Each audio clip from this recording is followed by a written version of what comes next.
Para pegawai pemerintahan, baik aparatur sipil negara ASN maupun lainnya di kantor Gubernur Sumsel mulai kembali beraktivitas seperti biasa pasca libur cuti bersama Idul Fitri 1444 Hijriah.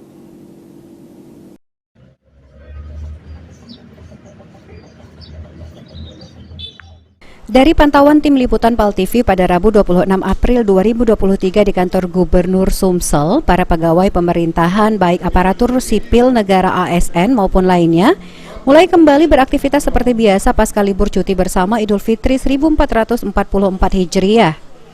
Kendati tidak diadakan apel, akan tetapi sejumlah pegawai terlihat mendatangi kantor sesuai jam yang ditentukan dan langsung melaksanakan tugasnya. Salah satunya seperti yang terlihat di ruang staf administrasi Setda Pemerintah Provinsi Sumatera Selatan.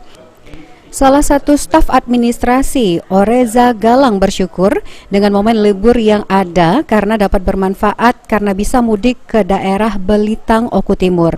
Pada hari pertama masuk kerja pasca libur ini, dirinya masuk kerja sesuai jadwal normal, yakni pukul 7.30 waktu Indonesia Barat. Dan langsung mengerjakan tugas seperti biasa, seperti melakukan peliputan berita kegiatan Gubernur Sumsel, serta melaporkan hasil kerja ke atasan. Alhamdulillah kemarin mudik saya ke Belitang.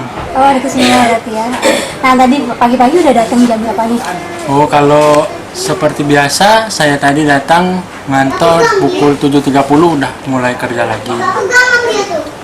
Mungkin apa aja mungkin yang dikerjakan pertama kali untuk di awal kita masuk? Kalau di awal seperti biasa, kalau di administrasi ini biasa kita meliput berita-berita di mana dari kegiatan dari Bapak Gubernur selama Lebaran ini itu kita liput semua dan kita laporkan seperti biasa. Itu karena biasa.